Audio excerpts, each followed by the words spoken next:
پوری عرب قوم پڑھنا لکھنا نہیں جانتی تھی، امی تھی، ان پڑھ تھی۔ ماں کے پیٹ سے جس طریقے سے بچہ پیدا ہوتا ہے اور جس طرح بچہ رہتا ہے اسی طرح ان کو رہنے پر فخر محسوس ہوتا۔ جب آپ پڑھے لکھے نہیں تھے تو آپ نے اسی حساب سے وہی جواب دیا، ما انا بقاری، میں پڑھا ہوا نہیں ہوں، میں پڑھنا نہیں جانتا۔ نبی اکرم صلی اللہ علیہ وسلم فرمانے لگے، لقد خشیت علی نفسی، مجھے ڈر محسوس ہوا کہ کہیں میری جان نہ چلی جائے، میری روح نہ نکل جائے۔ آپ کے بارے میں جتنا آپ کی بیوی سمجھ سکتی ہے، جتنا آپ کی بیوی جانتی ہے، دوسرا کوئی نہیں جانتا۔ آج کتنی مسجدیں ایسی ہے کہ مسجد کا جو ذمہ دار ہے وہ حافظ ہے، عالم ہے، مدرسے کا جو ناظم ہے، سیکریٹری ہے، وہ حافظ ہے، عالم ہے۔ کتنے مدرسے آپ کو ملیں گے؟ آج ہم سننے کے موڈ میں نہیں آتے ہیں۔ جلسہ گاہ میں، مجلس میں، جلسہ میں اگر دکان نہ ہو تو پھر جلسہ بیکار، جلسہ میں اگر ہوٹل نہ ہو تو پھر جلسہ بیکار، جلسے میں اگر چوری مکڑی کی دکان نہ ہو تو پھر جلسہ بیکار۔ اچھا، ہم کس مقرر کو سننا زیادہ پسند کرتے ہیں جانتے ہیں؟ جو گا گا کر ہمیں تقریر سنائے، جو ہمیں چٹکلا سنائے، جو ہمیں ہنسا سکے، لیکن جو قرآن اور حدیث سے بات کرے ہم اسے سننا ہی نہیں چاہتے ہیں۔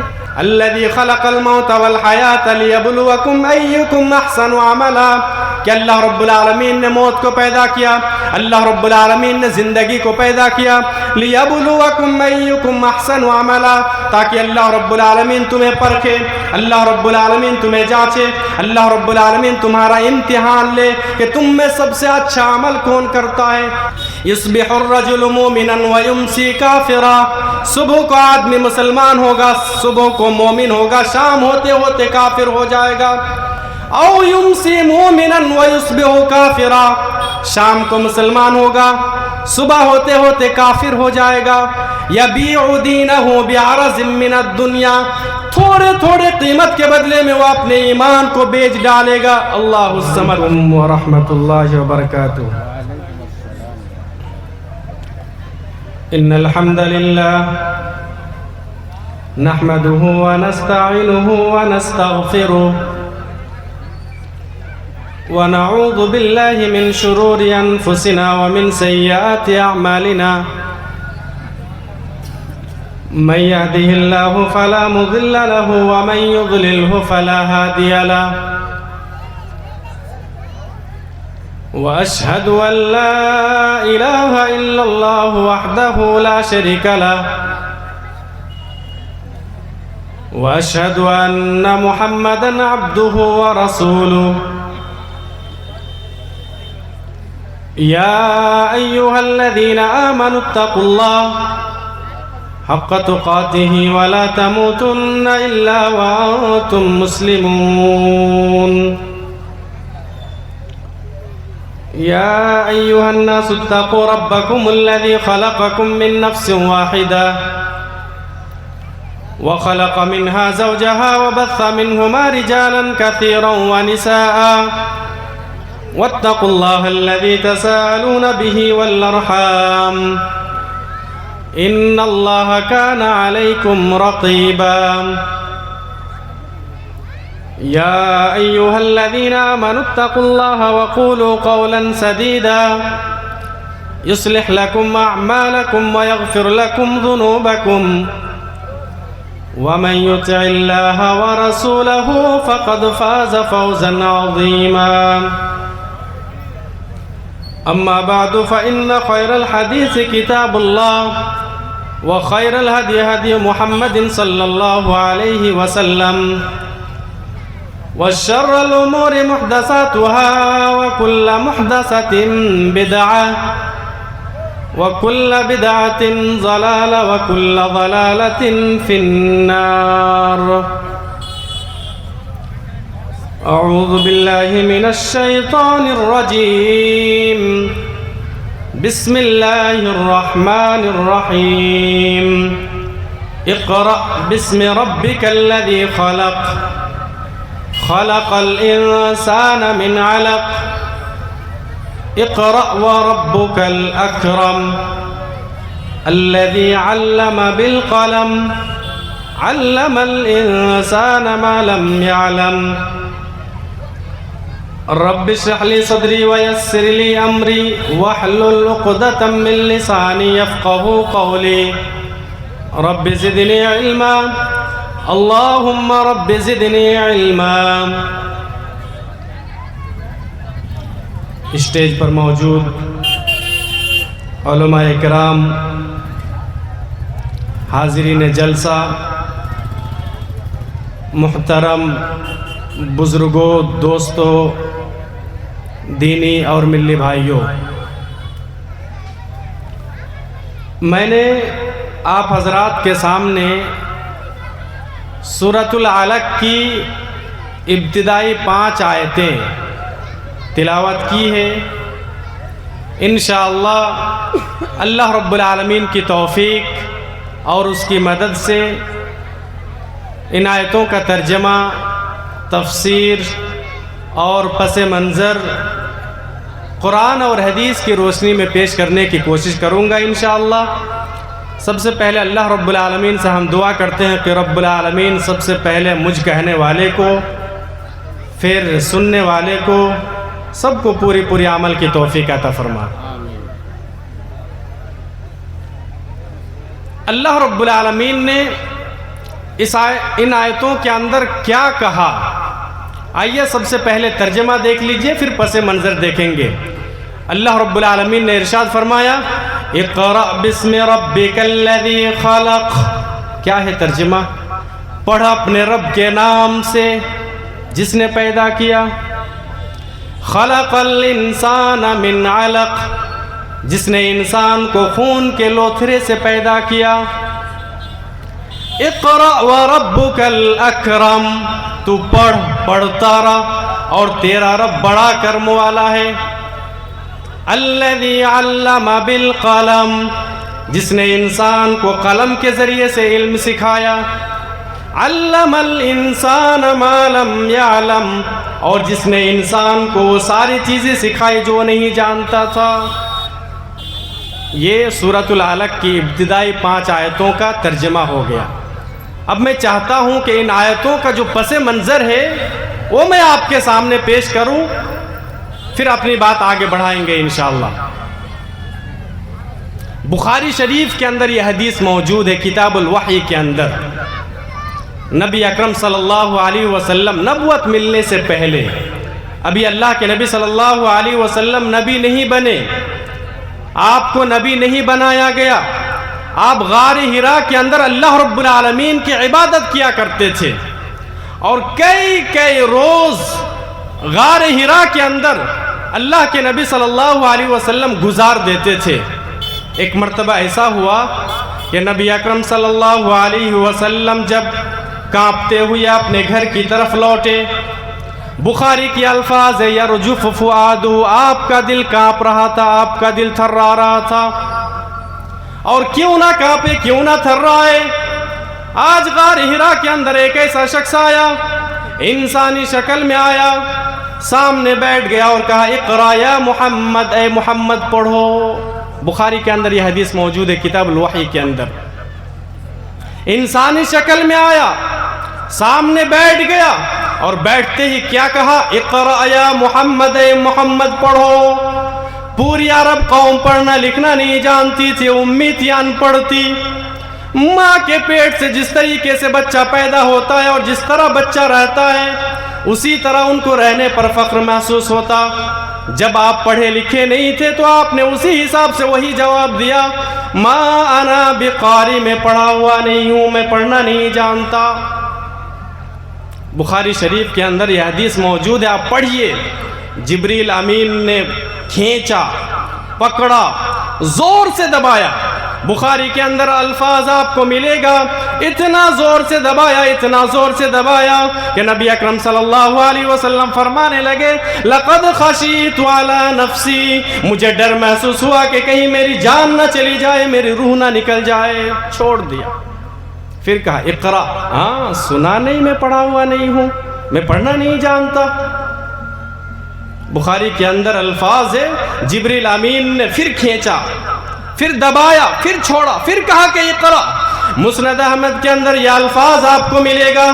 اللہ کے نبی صلی اللہ علیہ وسلم نے آخر پوچھ لیا ماذا اقرأ، میں کیا پڑھوں، میں کیا پڑھوں، میں پڑھنا نہیں جانتا، مجھے کسی نے پڑھایا نہیں لکھایا نہیں، میں پڑھنا نہیں جانتا، تم مجھے بار بار کہتے ہو کہ پڑھو، میں کیا پڑھوں، میں پڑھا ہوا نہیں ہوں، میں یتیم ہوں، پیدا ہوا تو باپ کا چہرہ نہیں دیکھا، 6 سال کا ہوا تو ماں بھی مجھے چھوڑ کے چلی گئی، 8 سال کا ہوا تو دادا عبد المطلب بھی مجھے چھوڑ کے چلے گئے، انتقال ہو گیا، خیر آباد کہہ گئے، تم مجھے بار بار کہتے ہو پڑھو، میں پڑھا ہوا نہیں ہوں، میں پڑھنا نہیں جانتا.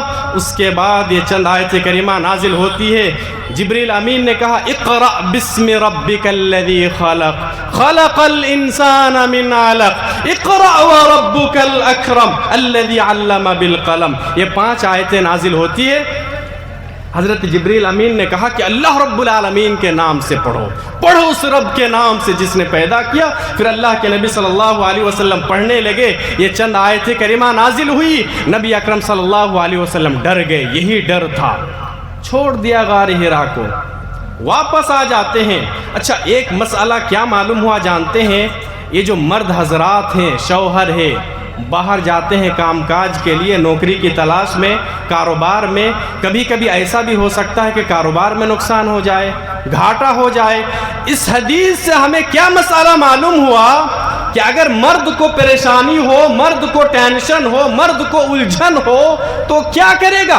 گھر اسے واپس آ جانا چاہیے، بیوی کے پاس آ جانا چاہیے.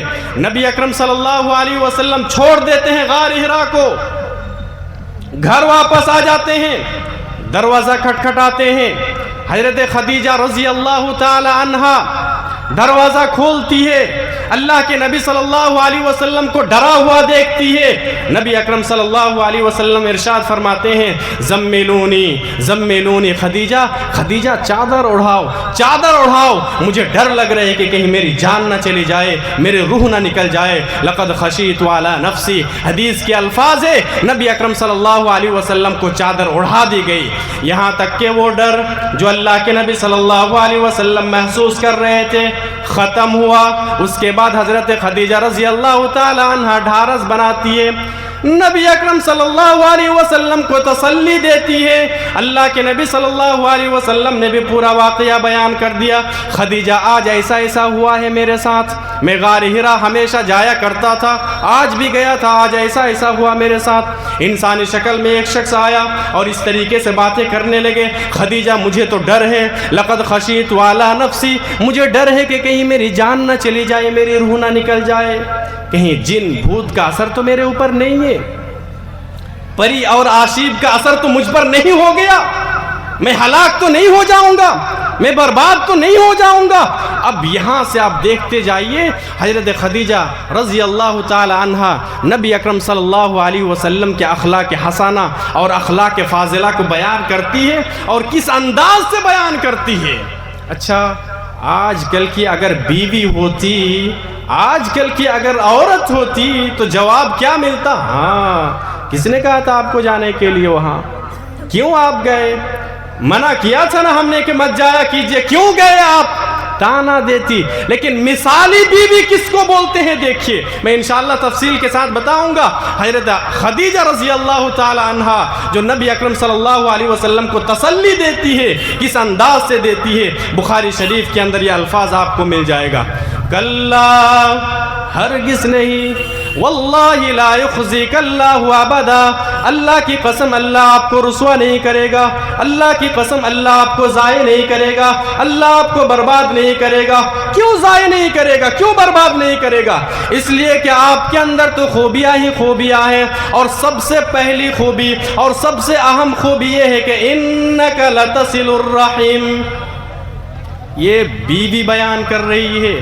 اچھا اس حدیث سے یہ بھی پتہ چلا کہ بیوی کو چاہیے کہ وہ کبھی کبھی اپنے شوہر کی تعریف کرے، جی محبت بڑھانے کے لیے. آج کل نوجوانوں کی شادی ہوتی ہے، محبت بڑھانے کے لیے کیا کرتے ہیں جانتے ہیں؟ ہاں لڑکی کو بھی معلوم ہے، اب لڑکا بھی پڑھا لکھا نہیں ہے تو وہ کیا کرتا ہے، چلو کوئی فلمی ڈائلاگ ہم یاد کریں گے، کوئی اشعار ہم یاد کر لیں گے، اور پہلی رات ہوگی ہم اپنی بیوی کو سنائیں گے. بیوی بھی وہی سوچتی ہے, لڑکی بھی وہی سوچتی ہے. ہم کچھ گانے یا کچھ الفاظ یا کچھ جملے, عشقیہ جملے ہم یاد کر لیں گے, ہم سنائیں گے. نہیں میرے بھائی, ہم مسلمان ہیں, ہم نبی کی امتی ہیں. محبت کرنے کا طریقہ بھی ہم کس سے سیکھیں گے؟ نبی اکرم صلی اللہ علیہ وسلم سے. ساری چیزیں قرآن اور حدیث کے اندر موجود ہے, ساری چیزیں نبی اکرم صلی اللہ علیہ وسلم کی زندگی میں موجود ہے, سیرت کی کتابوں کے اندر موجود ہے. میاں بیوی آپس میں ایک دوسرے کی محبت میں اضافہ کیسے کرے, محبت کو کیسے بڑھائے, کیا یہ قرآن اور حدیث کے اندر موجود نہیں ہے؟ نبی اکرم صلی اللہ علیہ وسلم کی زندگی میں موجود نہیں ہے. تو شوہر کو چاہیے کہ کبھی کبھی بیوی کی تعریف کرے, بیوی کو بھی چاہیے کہ کبھی کبھی شوہر کی تعریف کرے. حضرت خدیجہ نبی اکرم صلی اللہ علیہ وسلم کی تعریف کر رہی ہے اور آپ کی خوبیاں بیان کر رہی ہے. اچھا, ایک مسئلہ اور یاد رکھیے, آپ کے بارے میں جتنا آپ کی بیوی سمجھ سکتی ہے, جتنا آپ کی بیوی جانتی ہے, دوسرا کوئی نہیں جانتا. بیوی اگر تعریف کرے شوہر کی, مطلب ماننا پڑے گا کہ اس کے شوہر کے اندر کچھ تو کوالٹی ہے, کچھ تو صفات ہے, کچھ تو اچھی خوبی ہے. بہرحال حضرت خدیجہ رضی اللہ تعالی عنہ بیان فرماتی ہے, کلا واللہ لا یخزیک اللہ ابدا, اللہ کی قسم اللہ آپ کو رسوا نہیں کرے گا, آپ کو ضائع نہیں کرے گا. کیوں ضائع نہیں کرے گا؟ انک لتصل الرحیم, آپ کے اندر تو خوبیاں ہی خوبیاں ہیں, اور سب سے پہلی خوبی یہ ہے کہ آپ تو رشتوں کو جوڑتے ہیں, آپ تو صلہ رحمی کرتے ہیں, آپ قرابت داروں کا خیال کرتے ہیں. اچھا آگے دوسری خوبی, وتصدق الحدیث, آپ کبھی زندگی میں جھوٹ نہیں بولتے ہیں, جب بھی بولتے ہیں تو سچ بولتے ہیں. آج یہ خوبی ہمارے اندر موجود ہے کہ کیا ہم رشتوں کو جوڑتے ہیں؟ کیا ہم جب بھی بات کرتے ہیں تو سچ بولتے ہیں؟ اچھا, نبوت ملنے سے پہلے, میں تفصیل کے ساتھ بتاؤں گا, بات آئے گی تو, نبوت ملنے سے پہلے نبی اکرم صلی اللہ علیہ وسلم کو 2 لقب دیا گیا تھا. ایک تھا الصادق, دوسرا الامین. مطلب اللہ کے نبی ہمیشہ سچ بولتے تھے, اللہ کے نبی صلی اللہ علیہ وسلم امانت دار تھے, اور نبوت ملنے سے پہلے لوگ مشہور کر دیے کہ یہ شخصیت کوئی اور نہیں ہے, صادق ہے, یہ شخصیت کوئی اور نہیں ہے, الامین ہے, امانت دار ہے. ابھی نبی نہیں بنے اللہ کے نبی صلی اللہ علیہ وسلم. آج کل کے نوجوانوں کو آپ دیکھ لیجئے, 20 سال کا نوجوان ہے, 25 سال کا نوجوان ہے, 30 سال کا نوجوان ہے, اسے کس لقب سے پکارا جاتا ہے؟ قربان جائیے نبی اکرم صلی اللہ علیہ وسلم کی سیرت پر, نبی اکرم صلی اللہ علیہ وسلم کی زندگی پر, کہ ابھی آپ کو نبی نہیں بنایا گیا, لیکن پہلے ہی الصادق اور الامین کے لقب سے مشہور تھے. حضرت خدیجہ بیان فرماتی ہے, انک لتصل الرحم, اللہ کے نبی ایسے ہی آپ ہلاک ہو جائیں گے, ایسے آپ برباد ہو جائیں گے, ایسے ہی اللہ رب العالمین آپ کو ہلاک کر دے گا. آپ کے اندر تو خوبیاں ہی خوبیاں ہیں, آپ رشتوں کو جوڑتے ہیں, قرابت داروں کا خیال کرتے ہیں, وتصدق الحدیث, ہمیشہ سچ بولتے ہیں, وتحمل الکلہ, مصیبت زدہ لوگوں کا کام آتے ہیں, جو بوجھ سے دبا جا رہا ہے آپ اس کا بوجھ آپ اپنے سر پہ اٹھا لیتے ہیں. وَتَكْسِبُ الْمَعْدُومِ, فقیروں کو مسکینوں کو آپ کھلاتے ہیں, آپ کما کر لائے, کسی کے پاس کچھ نہیں ہے تو آپ اپنا حق بھی ان کو دے دیتے ہیں. وَتَقْرِ الضَّيْفِ, مہمان نوازی کرتے ہیں, کوئی مہمان آپ کے گھر سے کھائے بغیر نہیں جاتا. وَتُعِينُ عَلَى نَوَائِبِ الْحَقِّ, اور آپ حق والوں کو حق دلاتے ہیں. اگر کسی نے کسی کا حق مار لیا ہے تو آپ اس سے لڑ جاتے ہیں, تم نے فلاں کا حق مارا ہے, دو, جس کے اندر اتنی ساری خوبیاں, جس کے اندر اتنی ساری کوالٹی, اللہ رب العالمین اسے ایسے ہی ہلاک و برباد کر دے؟ نہیں نہیں, ایسا نہیں ہو سکتا ہے. یہ تو نبی اکرم صلی اللہ علیہ وسلم کے اخلاق ہے. ہم اخلاق کے اوپر بعد میں بات کریں گے. آئیے سب سے پہلے جو آیت کریمہ آپ لوگوں کے سامنے پڑھی گئی, ان آیتوں کا خلاصہ اور کچھ پیغامات ہم دیکھ لیتے ہیں. اللہ رب العالمین نے ان آیتوں کے اندر سب سے پہلا پیغام جو دیا نا, اب غور کیجئے, اقرأ بسم ربک الذی خلق, اے نبی آپ پڑھیے اپنے رب کے نام سے جس نے آپ کو پیدا کیا. مطلب پہلا حکم کیا ہے؟ پڑھو. پہلا حکم کیا ہے؟ تعلیم حاصل کرو. اللہ الصمد. ہمارے اسلام کے اندر جو سب سے پہلا حکم ہمیں اور آپ کو ملا، ہمیں ملا، آپ کو ملا، پوری دنیا والوں کو ملا، کیا ہے وہ پہلا حکم؟ علم حاصل کرو، تعلیم حاصل کرو. اب ایک مسلمان اگر تعلیم سے پیچھے رہے تو اس سے زیادہ بدقسمت کی بات اور کیا ہوگی؟ تعلیم کی اہمیت کا اندازہ آپ اس سے لگا سکتے ہیں کہ شریعت اسلامیہ کے اندر اتارنے والی سب سے پہلی آیت کا سب سے پہلا لفظ اقرا ہے. اقرا ہے. اللہ الصمد. اس زمانے میں، اس دور میں عرب کا ماحول کیا تھا جانتے ہیں؟ پوری دنیا علم و اخلاق کے اعتبار سے اندھیروں میں ڈوبی ہوئی تھی. اچھا، اس دور کو کیا کہتے ہیں؟ زمانے جاہلیت. اس دور کو دور جاہلیت کہا جاتا ہے. اخلاق نام کی کوئی چیز نہیں تھی. لوگ علم حاصل نہیں کرتے تھے. اس وقت عرب کے لوگ شرک کرتے تھے. ہر قبیلے میں الگ الگ بت ہوتا تھا. ہر گھر میں الگ الگ بت رکھا ہوتا تھا. لوگ پتھروں کی، بتوں کی، مورتیوں کی، درختوں کی پوجا پاٹ کیا کرتے تھے. کعبہ شریف جسے حضرت ابراہیم علیہ السلام نے توحید کے لیے بنایا تھا، 360 بت رکھے ہوئے تھے. اخلاق کی بات کریں گے تو اخلاق کا جنازہ نکل چکا تھا. قتل و خونریزی، زناکاری و بدکاری، سود و بیاز، جوا اور رشوت وغیرہ بالکل عام ہو چکا تھا. اللہ الصمد. لڑکیاں پیدا ہوتے ہی لوگ زندہ زمین میں درگور کر دیتے تھے. ایسے ماحول میں، ایسے وقت میں اللہ رب العالمین کی طرف سے جو پہلا حکم آیا، اللہ رب العالمین نے یہ نہیں کہا کہ شرک مت کرو. اللہ رب العالمین نے یہ نہیں کہا کہ کسی کو ناجائز قتل مت کرو. اللہ رب العالمین نے یہ نہیں کہا کہ زناکاری اور بدکاری سے دور رہو. اللہ رب العالمین نے یہ نہیں کہا کہ شراب مت پیو. اللہ رب العالمین نے یہ نہیں کہا کہ جوا مت کھیلو. اللہ الصمد. اللہ نے توحید کا پیغام نہیں دیا. اللہ رب العالمین نے نماز کی بات نہیں کی. اللہ رب العالمین نے روزے کی بات نہیں کی. اللہ رب العالمین نے صدقہ و خیرات کی بات نہیں کی. اللہ رب العالمین نے زکوٰۃ دینے کی بات نہیں کہی. سب سے پہلا جو حکم ہے اقرا، تعلیم حاصل کرو، علم حاصل کرو. آج ہم علم حاصل کر رہے ہیں. اچھا، آپ کا گاؤں ہے تارا پور، ایمانداری کے ساتھ بتائیے، اچھا یہاں پر اتنے سارے لوگ موجود ہیں، کتنے لوگ ہیں جو قرآن پڑھنا جانتے ہیں؟ کتنے لوگ ہیں جو حافظ قرآن ہیں؟ نہ کے برابر. آپ پورے گاؤں میں ایک طرف سے آپ دیکھتے جائیے کتنے لوگ ہیں جو حافظ قرآن ہیں. نہیں ملیں گے. پھر کتنے لوگ ہیں جو صحیح ڈھنگ سے قرآن پڑھنا جانتے ہیں؟ آپ اندازہ لگائیے اور کاؤنٹنگ کرتے چلیے، گنتے چلیے. اچھا، کتنے لوگ ہیں جو بالکل مخارج کے ساتھ، تلفظ کے ساتھ قرآن پڑھ سکتے ہیں؟ نہ کے برابر ہے. اچھا، کتنے لوگ ہیں اگر وہ قرآن پڑھنا جانتے ہیں تو بالکل قرآن کو سمجھتے بھی ہیں، ترجمے کے ساتھ وہ پڑھتے ہیں؟ آپ غور کیجئے. نہیں ملے گا آپ کو میرے بھائی. سب سے پہلا حکم اسلام کے اندر کیا ہے؟ اقرا، تعلیم حاصل کرو. لیکن آج ہم تعلیم حاصل کرنے کے لیے، علم حاصل کرنے کے لیے تیار نہیں ہیں. آج لوگ کیا بولتے ہیں جانتے ہیں؟ یا عالم علماء کیا کرتے ہیں؟ بولتے ہیں صرف مدرسہ میں لگاؤ، مدرسے میں زندگی لگا دو، قرآن پڑھو، حدیث پڑھو، دینی علوم حاصل کرو، بس یہی. اللہ رب العالمین نے سب سے پہلا حکم کیا دیا؟ اقرا، مطلب پڑھو. کس چیز کو پڑھو؟ اللہ رب العالمین نے کہا کہ آسمان کو پڑھو، جی پڑھو.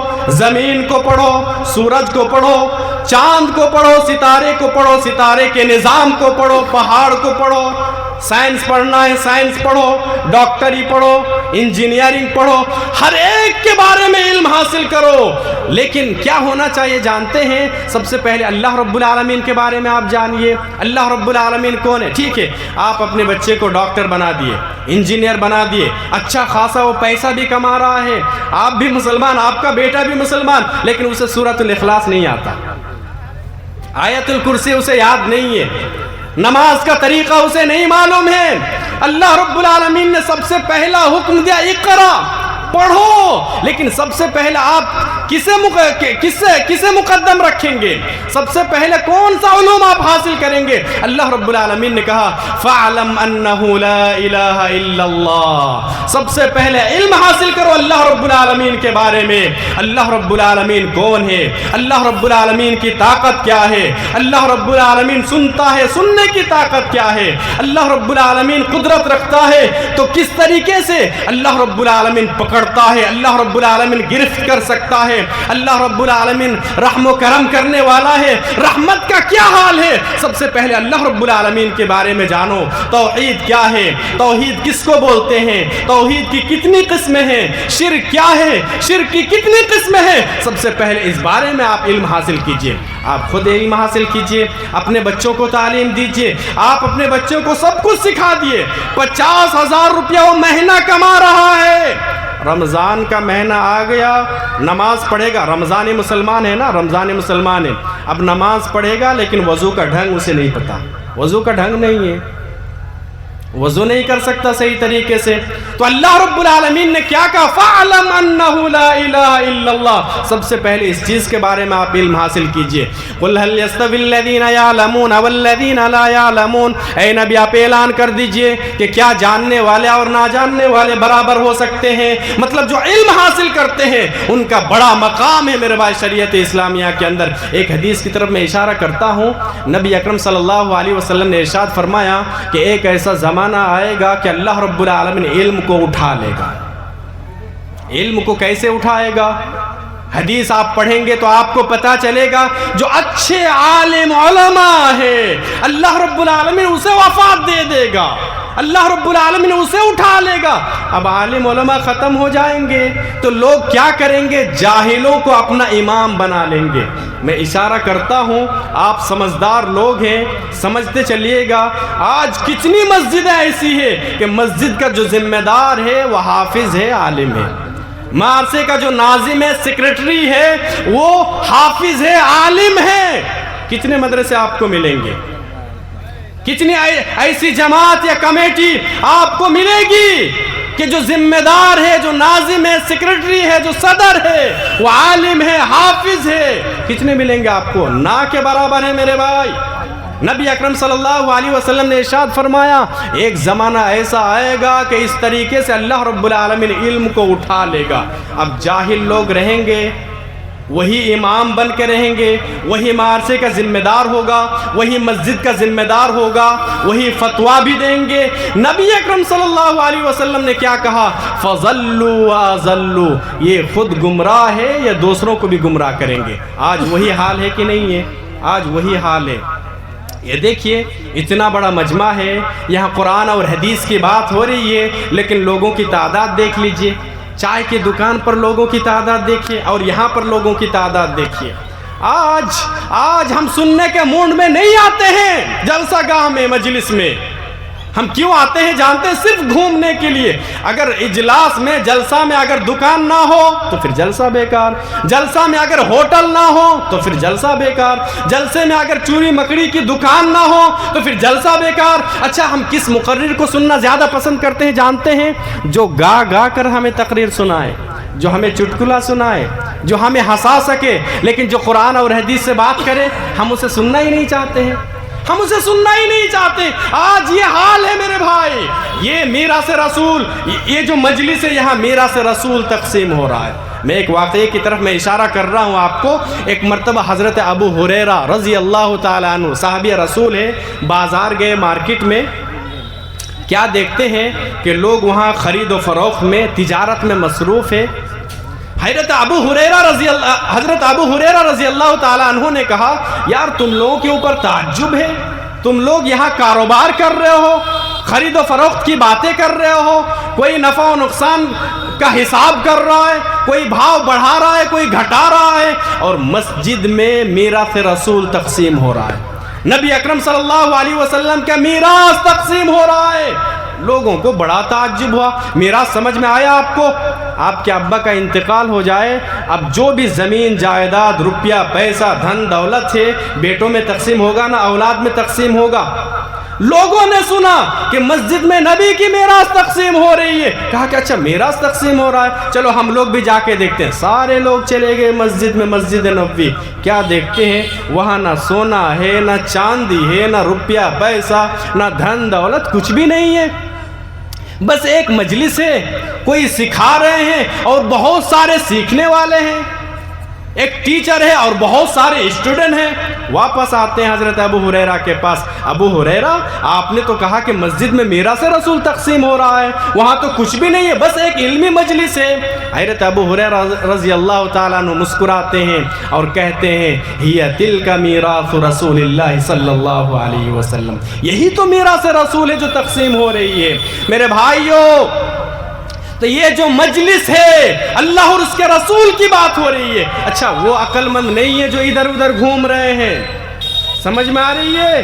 وہ عقل مند نہیں ہے، آپ عقل مند ہے۔ میں قرآن کریم کی آیت پیش کرتا ہوں، سورۃ الزمر کی آیت ہے۔ اللہ رب العالمین نے کہا فَبَشِّرْ عِبَادِ الَّذِينَ يَسْتَمِعُونَ الْقَوْلَ فَيَتَّبِعُونَ أَحْسَنَهُ اولئک الذین ہداہم اللہ واولئک ہم اولو الالباب۔ اے نبی آپ ان لوگوں کو بشارت سنا دیجئے، ان لوگوں کو جنت کی خوشخبری سنا دیجئے جو لوگ قرآن اور حدیث کی باتوں کو سننے کے لیے آتے ہیں، خوب غور سے سنتے ہیں اور جو اچھی باتیں مل جاتی ہیں اس کے اوپر عمل کرتے ہیں۔ اولئک الذین ہداہم اللہ، اللہ رب العالمین نے کہا کہ یہی وہ لوگ ہیں جو ہدایت یافتہ ہے، واولئک ہم اولو الالباب، اور یہی وہ لوگ ہیں جو عقل مند ہیں۔ اللہ رب العالمین نے آپ کو ہدایت یافتہ کہا، آپ سننے کے لیے تو آئے، کم سے کم بہت سارے لوگ ہیں جو سننے کے لیے ہی تیار نہیں ہیں، ادھر ادھر کھڑے ہیں، ادھر ادھر گھوم رہے ہیں۔ اب سننے کے لیے آئے، مطلب ہو سکتا ہے کہ کوئی بات آپ کے کان کو ہوتے ہوئے دل پر اتر جائے۔ اللہ رب العالمین آپ کو ہدایت دے دے، اسی لیے کہا کہ یہی وہ لوگ ہیں جو ہدایت یافتہ ہے، یہی وہ لوگ ہیں جو عقل مند ہیں۔ وہ لوگ اپنے آپ کو ہوشیار سمجھ رہے ہیں، وہ لوگ اپنے آپ کو چالاک سمجھ رہے ہیں، وہ لوگ اپنے آپ کو عقل مند سمجھ رہے ہیں، گھومنے والے، لیکن اللہ رب العالمین نے آپ کو عقل مند کہا۔ میرے بھائی تو سمجھ میں کیا آیا؟ ان آیتوں کے اندر جو سب سے پہلا حکم ہے وہ ہے تعلیم حاصل کرنا۔ اچھا دوسرا پیغام جو ہمیں ملتا ہے وہ کیا ہے؟ میرے بھائی ہمارا ایک خالق ہے، ہمارا ایک مالک ہے، ہمارا ایک رازق ہے، ہمارا ایک پالنہار ہے۔ اس نے جو ہمیں دنیا کے اندر بھیجا بے مقصد نہیں بھیجا، ایک مقصد کے تحت اللہ رب العالمین نے بھیجا۔ کیا لگتا ہے آج ایک انسان کوئی بھی کام ہو بغیر مقصد کے نہیں کرتا؟ آپ یہاں کھڑے ہو جائیے روڈ پہ، اتنے سارے لوگ آنا جانا کریں گے، سب سے آپ پوچھیں بھائی آپ ادھر کیوں جا رہے ہو، کوئی مقصد بتائے گا۔ کوئی ادھر جا رہا ہے، آپ اس سے پوچھیں بھائی آپ ادھر کیوں جا رہے ہو، کوئی مقصد بتائے گا۔ آپ کو کیا لگتا ہے کہ اتنی بڑی کائنات اللہ رب العالمین نے سجائی، آسمان کو بنایا، زمین کو بنایا، تو بے مقصد اللہ رب العالمین نے پیدا کر دیا؟ نہیں نہیں نہیں، بے مقصد تو نہیں ہو سکتا ہے۔ افحسبتم انما خلقناکم عبثا وانکم الینا لا ترجعون۔ اللہ رب العالمین نے کہا کہ میرے بندو کیا تم نے یہ گمان کر رکھا ہے، کیا یہ تم نے سوچ رکھا ہے کہ اللہ رب العالمین نے ہمیں بیکار پیدا کر دیا؟ اگر یہ تمہاری سوچ ہے تو پھر غلط سوچ ہے۔ وما خلقت الجن والانس الا لیعبدون، ہم نے جنوں کو اور انسانوں کو صرف اپنی عبادت کے لیے پیدا کیا، یہ مقصد حیات ہے۔ قرآن حکیم پڑھیں گے تو ایک مقصد یہ بتایا گیا، ایک اور مقصد ہے سورہ ملک کے اندر، الذی خلق الموت والحیات لیبلوکم ایکم احسن عملا، کہ اللہ رب العالمین نے موت کو پیدا کیا، اللہ رب العالمین نے زندگی کو پیدا کیا، لیبلوکم ایکم احسن عملا، تاکہ اللہ رب العالمین تمہیں پرکھے، اللہ رب العالمین تمہیں جانچے، اللہ رب العالمین تمہارا امتحان لے کہ تم میں سب سے اچھا عمل کون کرتا ہے۔ تو یہ اللہ رب العالمین کا مقصد ہے۔ اور ایک مقصد ہے اللہ رب العالمین کا، وہ مقصد کیا ہے وہ بھی آیت میں آپ کے سامنے پیش کرتا ہوں۔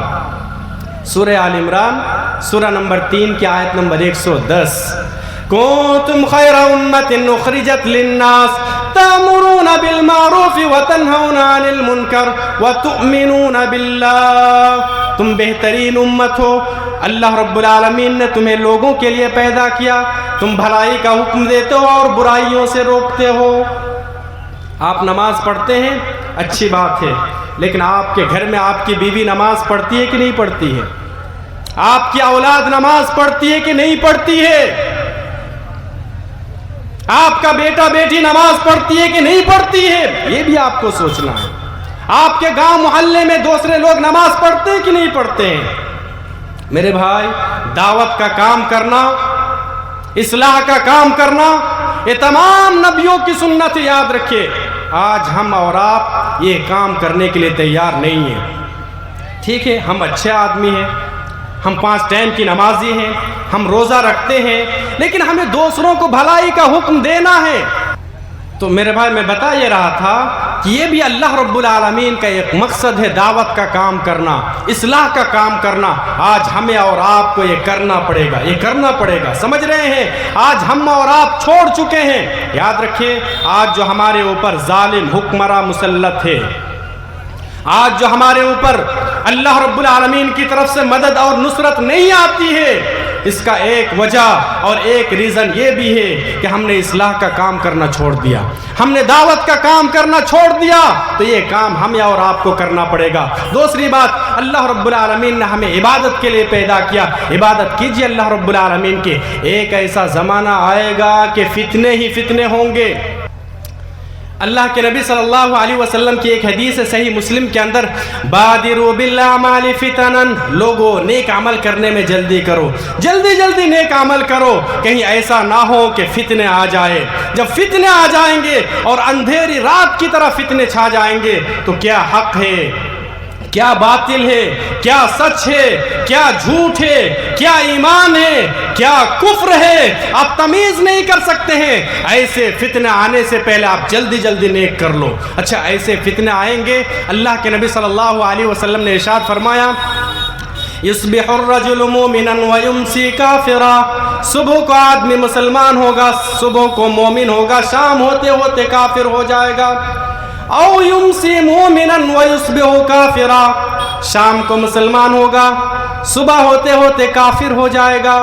یبیع دینہ بعرض من الدنیا، تھوڑے تھوڑے قیمت کے بدلے میں وہ اپنے ایمان کو بیچ ڈالے گا۔ اللہ الصمد۔ اب دیکھیے، لوگوں کا ایمان اتنا کمزور ہو جائے گا۔ نبی اکرم صلی اللہ علیہ وسلم نے ارشاد فرمایا، صبح مومن، شام ہوتے ہوتے کافر ہو جائے گا۔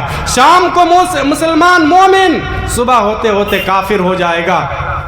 یعنی وہ اپنے ایمان کی حفاظت 12 گھنٹے بھی نہ کر پائے گا، ایمان کی سرکشت 12 گھنٹہ بھی وہ نہ کر پائے گا، یعنی ایمان کی ویلیڈیٹی 12 گھنٹے کی بھی نہیں ہوگی۔ یبیع دینہ بعرض من الدنیا، اور تھوڑے تھوڑے قیمت کے بدلے میں وہ ایمان کو بیچ ڈالے گا۔ ابھی الیکشن کا موقع تھا، ہم نے دیکھا نا کہ کس طریقے سے لوگ اپنے ضمیر کا سودا کر رہے ہیں، کس طریقے سے لوگ اپنے ایمان کا سودا کر رہے ہیں۔ راتوں رات سب چینج ہو گیا، ہوا کہ نہیں ہوا؟ لیکن یاد رکھیے، مسلمانوں کا کوئی فرق پڑنے والا نہیں ہے۔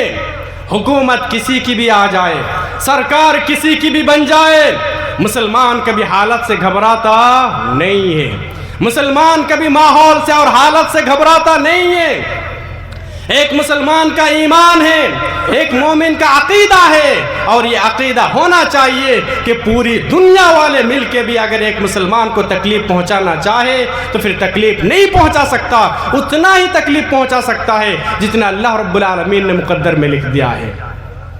پوری دنیا والے مل کے ایک جگہ جمع ہو جائے، پلاننگ کرے، مشورہ کرنے کے بعد اگر کسی کو ذرہ برابر نفع پہنچانا چاہے تو بھی ذرہ برابر نفع نہیں پہنچا سکتا ہے، اتنا ہی نفع پہنچا سکتا ہے جتنا اللہ رب العالمین نے مقدر میں لکھ دیا ہے۔ تو مسلمانوں، تمہیں گھبرانے کی ضرورت نہیں ہے، اللہ رب العالمین کا وعدہ ہے۔ اللہ رب العالمین نے کہا، وَلَا تَهِنُوا وَلَا تَحْزَنُوا وَأَنْتُمُ الْأَعْلَوْنَ إِن كُنتُم مؤمنین۔ یہ ایک ایسی آیتیں ہیں قرآن کریم کے اندر کہ ہم اور آپ جب پڑھتے ہیں نا، سکون ملتا ہے، سکون ملتا ہے۔ اللہ نے کیا کہا جانتے ہیں؟ وَلَا تَهِنُوا، دل چھوٹا مت کرو، غمگین نہ ہو، مایوس مت ہو جانا، تمہیں گھبرانے کی ضرورت نہیں ہے، تمہیں مایوس ہونے کی ضرورت نہیں ہے۔ وَأَنْتُمُ الْأَعْلَوْنَ، تمہیں اقتدار ملے گی، حکومت تمہارے ہاتھ میں آئے گی، تم حکومت کرو گے، سلطنت تمہارے ہاتھ میں آئے گی۔ اللہ رب العالمین نے شرط لگا دیا، ان کنتم مؤمنین، اگر تم مومن بن کے زندگی گزارو تو، اگر تمہارے اندر ایمان مضبوط ہو تو۔ میرے بھائیوں، آج اگر ہمارے پاس حکومت نہیں ہے، آج اگر ہم ستہ میں نہیں ہیں، آج اگر مسلمان حکومت نہیں کر رہے ہیں، اس کا مطلب یہ ہے کہ مسلمانوں کا ایمان کمزور ہو گیا ہے۔ اچھا، آپ لوگ جانتے ہوں گے اس دیش میں مسلمانوں نے حکومت کی کہ نہیں کی؟ جی، مسلمانوں نے حکومت کی تھی نا۔ مسلمانوں کو، عالم علماء کو سوچنا چاہیے کہ کہاں غلطی ہو گئی، کہاں غلطی ہو گئی۔ کہیں تو غلطی ہوئی ہوگی کہ اللہ رب العالمین نے حکومت اور سلطنت چھین کر کسی اور کو دے دیا، ہمارے سروں پر کسی اور کو بٹھا دیا۔ اب جانتے ہیں غلطی کیا ہوئی تھی؟ یہ علماء اکرام بیٹھے ہوئے ہیں، میں اشارہ کر رہا ہوں، ساری باتیں بیان نہیں کروں گا۔ آج جس طریقے سے لوگ مرغے کو مرغے سے لڑاتے ہیں نا، ایک بکرا کو بکرے سے لڑاتے ہیں، مسلمان بالکل اسی طریقے سے آپس میں لڑنے لگے تھے۔ مسلمانوں میں اتنا اختلاف ہو گیا تھا، اتنا اختلاف ہو گیا تھا کہ اللہ رب العالمین نے حکومت چھین کر کسی اور کو دے دیا۔ سمجھ میں آ رہی ہے؟ سورۃ الانفال کی آیت ہے، وَأَطِيعُوا اللَّهَ وَرَسُولَهُ وَلَا تَنَازَعُوا فَتَفْشَلُوا وَتَذْهَبَ رِيحُكُمْ۔ اللہ نے کہا کہ لوگوں، اللہ کی اطاعت کرو، رسول کی اطاعت کرو، اور ایک کام نہیں کرنا۔ وہ کون سا کام ہے؟ وَلَا تَنَازَعُوا، آپس میں کبھی اختلاف مت کرو۔ ابھی الیکشن کے موقع پر ہم نے اختلاف کیا کہ نہیں؟ اختلاف کیا۔ ہمارے سامنے جو پارٹی ہے وہ تو بالکل خاموش ہے، اور ہم زندہ باد مرد آباد کے نعرے لگا رہے ہیں۔ ہم زندہ باد اور مرد آباد کے نعرے لگا کر تھکتے ہی نہیں تھے۔ اس وقت ہم نے اتنا اختلاف کیا، اتنا اختلاف کیا کہ ہمارے جو دشمن تھے نا، وہ بالکل ہنس رہے تھے، ہنس رہے، ہاں ٹھیک ہے، اور اختلاف کرو، اور اختلاف کرو۔ اللہ رب العالمین نے کہا کہ اللہ کی اطاعت کرو، رسول کی اطاعت کرو، اور آپس میں کبھی اختلاف مت کرو۔ اختلاف کرو گے تو کیا ہو جائے گا؟ وَلَا تَنَازَعُوا فَتَفْشَلُوا وَتَذْهَبَ رِيحُكُمْ، تمہاری ہوائیں اکھڑ جائے گی۔ آج مسلمان کھوکھلے ہو گئے کہ نہیں؟ مسلمان کھوکھلے ہو گئے، مسلمانوں کی ہوائیں اڑ گئی ہے۔